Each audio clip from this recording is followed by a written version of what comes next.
Assalamualaikum warahmatullahi wabarakatuh. Perkenalkan, nama saya Muhammad Bayu Pratama, nomor induk mahasiswa 52018111003 dari Prodi Sains Data. Saya akan sedikit menjelaskan mengenai soal UTS yang sudah saya kerjakan dalam mata kuliah Big Data dan Analitik.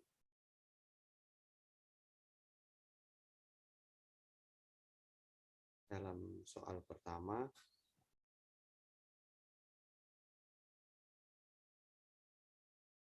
untuk soal pertama sendiri,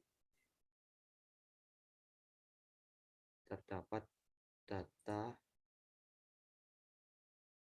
sebagai berikut. Dan terlihat terdapat 6 buah baris data dengan masing-masing atribut seperti nomor, kantor cabang, jenis barang, dan jumlah terjual.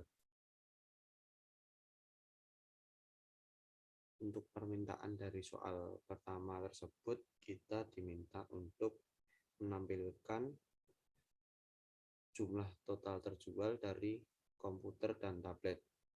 Untuk itu saya menggunakan operator agregat dengan aggregation attribute-nya.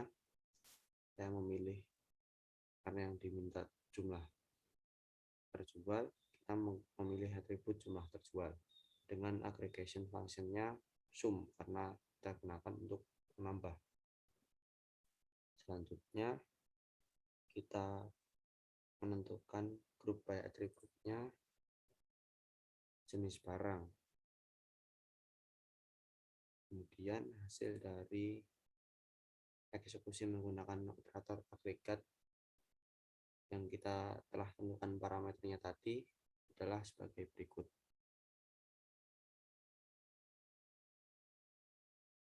Akan tertampil data jumlahan dari jumlah terjual baik dari komputer maupun tablet. Untuk komputer sendiri, total jumlah terjualnya 76 unit. Untuk tablet, total jumlah terjualnya sebanyak 60 unit.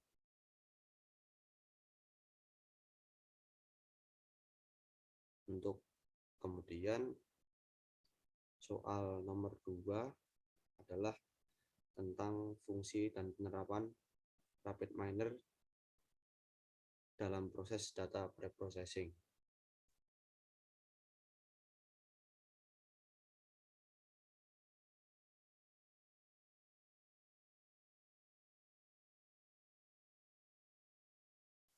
Data preprocessing.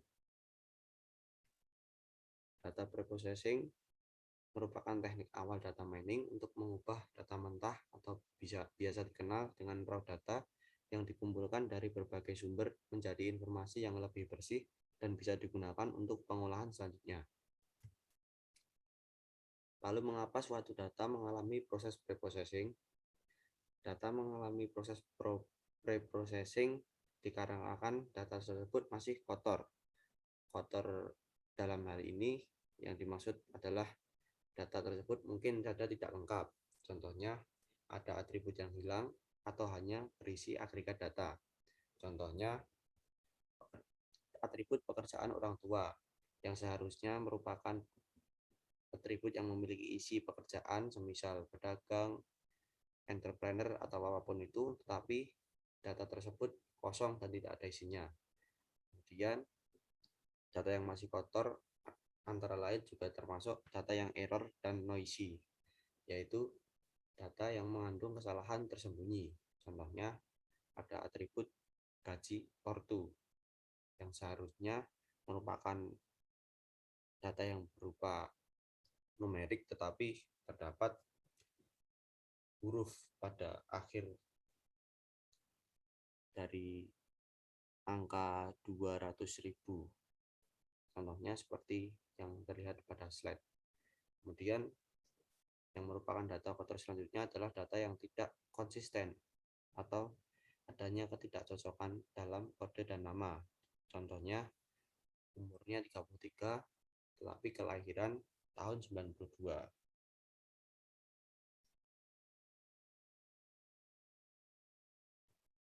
Selanjutnya, mengapa data kotor?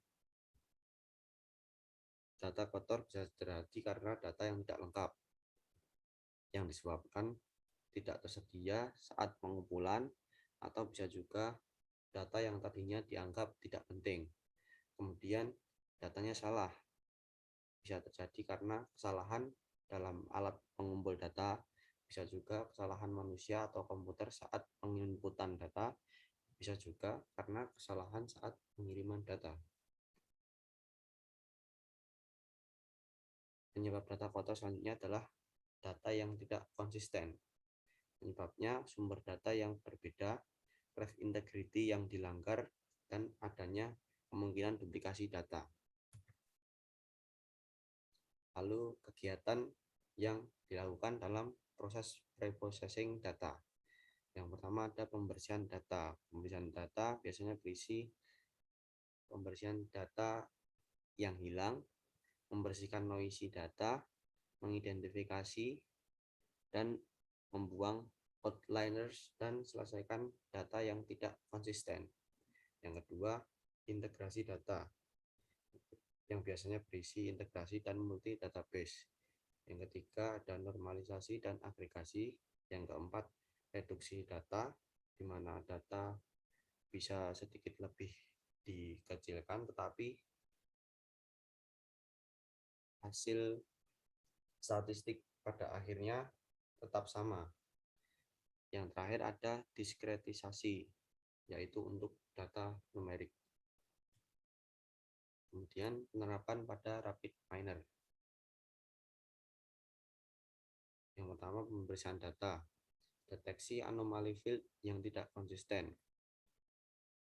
Contohnya, nilai 0 untuk field yang seharusnya not null. Kemudian, rentang nilai numerik. Misalnya, ada umur yang negatif, padahal seharusnya tidak ada umur yang negatif. Semisal contoh, umur kan pasti 1 tahun, 2 tahun, 3 tahun. Tidak akan mungkin ada umur negatif 1 atau negatif 30. Maka itu termasuk data yang harus dibersihkan. Kemudian yang ketiga adalah pola. Contohnya, kode pos yang memiliki huruf, padahal seharusnya hanya berisi angka 5 digit misalnya. Kemudian duplikasi ID. Untuk dalam hal ini dapat dilakukan pemrosesan menggunakan rapid miner dengan operasi tertentu. Semisal kita menggunakan operator replace missing value untuk mengganti nilai 0 pada field. Untuk nilai 0 sendiri bisa diganti berdasarkan average, bisa juga kita berdasarkan nilai yang sering muncul, dan masih banyak lagi. Kemudian bagaimana cara menangani data yang hilang? Yang pertama, kita bisa mengabaikan record tersebut. Lalu kita juga bisa mengisikan secara manual. Jika tidak dengan manual, kita juga bisa mengisikan secara otomatis. Diisi dengan semisal tidak diketahui. Jika memang data itu tidak diketahui, juga bisa diisi dengan average dari isi field tersebut. Lalu bisa juga diklasifikasikan dahulu dengan rata-rata field yang sekelas. Yang terakhir, bisa juga kita menggunakan nilai yang paling mungkin dengan menggunakan teknik probabilitas. Dalam kasus ini dapat dilakukan pemrosesan menggunakan rapid miner dengan operator tertentu. Misalnya replace missing value seperti tadi juga masih bisa digunakan untuk mengisi field yang kosong, mengisi field yang mungkin masih berisi 0. Selanjutnya, integrasi data. Integrasi data yaitu menggabungkan data dari sumber yang beragam. Ada juga integrasi skema. Contoh, A nama sama dengan B nama underscore depan tambah P nama underscore belakang. Integrasi skema adalah mungkin untuk penambahan. Kemudian ada juga identifikasi entitas. Identifikasi entitas dari sumber yang beragam. Contohnya, SBY adalah singkatan dari Susilo Bambang Yudhoyono. Yang terakhir ada deteksi dan memperbaiki nilai yang konflik. Contohnya, cm versus feet, kilogram versus pound. Untuk integrasi data pada rapid miner dapat digunakan operator join seperti append, join, union, dan masih banyak lagi yang berfungsi untuk menggabungkan beberapa data dari berbagai sumber. Kemudian dari penjelasan yang tadi saya sampaikan dapat diambil kesimpulan bahwa manfaat dari pre-processing adalah yang pertama membuat data lebih mudah untuk dibaca, yang kedua mengurangi beban representasi dalam data, yang ketiga mengurangi durasi data mining secara signifikan, dan yang terakhir mempermudah proses analisis data dalam machine learning.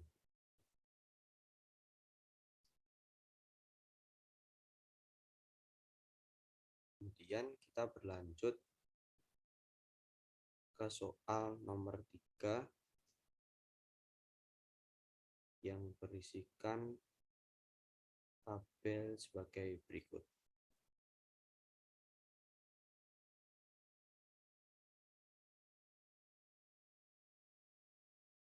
Berikut adalah tabel soal nomor 3. Tabel ini berisikan 6 baris. Memiliki beberapa atribut seperti nomor, age, income, job, gender, credit rating, dan bias komputer.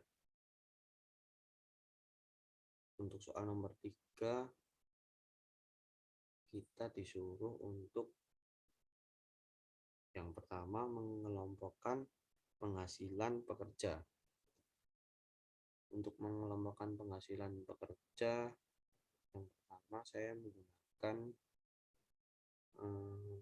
operator agregat untuk menghitung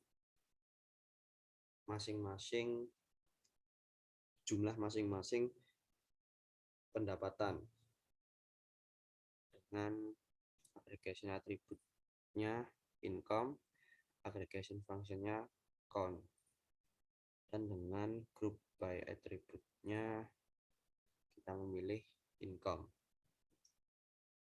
Dan data setelah dieksekusi menggunakan operation agregat adalah sebagai berikut.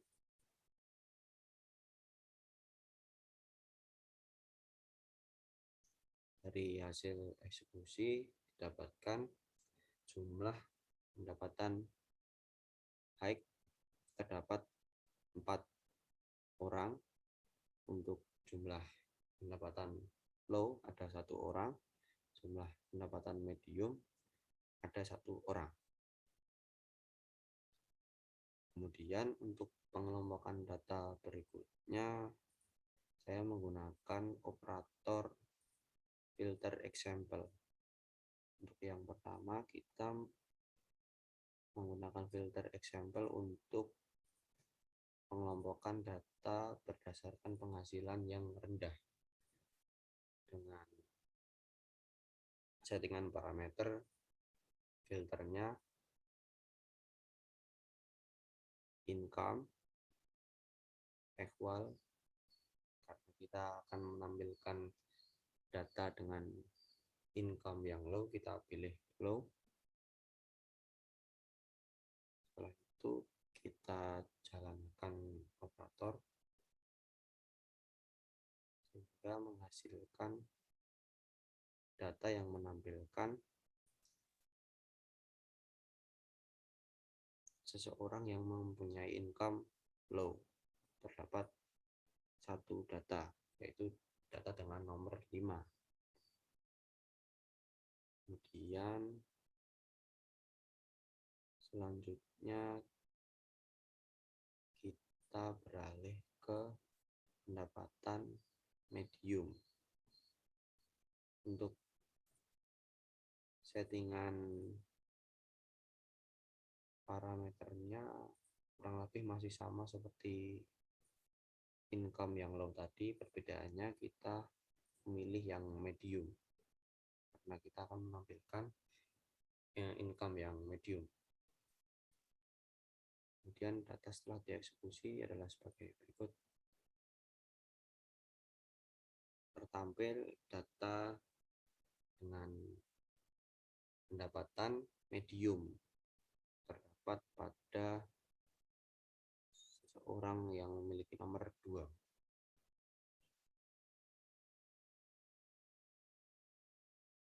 Kemudian yang terakhir, kita mengelompokkan data berdasarkan pendapatan yang high. Sama untuk parameternya, perbedaannya hanya terdapat pada yang ini kita pilih high karena kita akan menampilkan pendapatan yang tinggi. Kemudian ini adalah hasil dari eksekusi menggunakan operator filter example untuk menampilkan data yang berjumlah, maksud saya data yang memiliki income high. Untuk data yang memiliki income high terdapat 4 data dengan nomor seseorang 1, 3, 4, dan 6.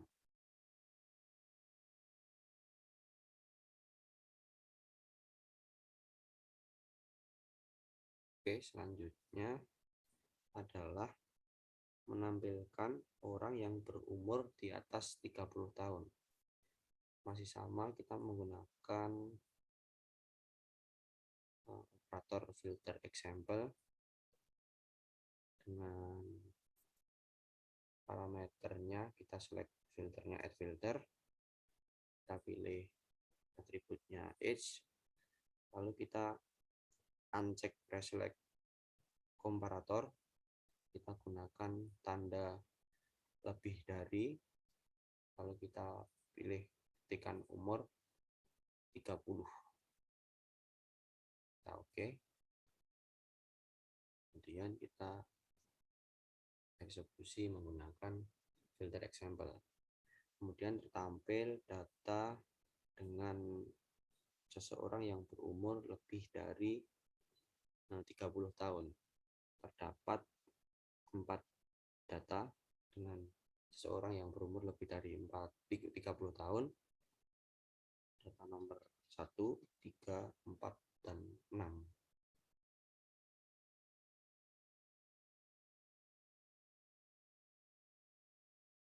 Oke, mungkin itu saja penjelasan yang dapat saya sampaikan mengenai pembahasan soal UTS mata kuliah Big Data dan Analitik. Apabila ada kekurangan dalam penyampaian dan materi, saya mohon maaf. Wassalamualaikum warahmatullahi wabarakatuh.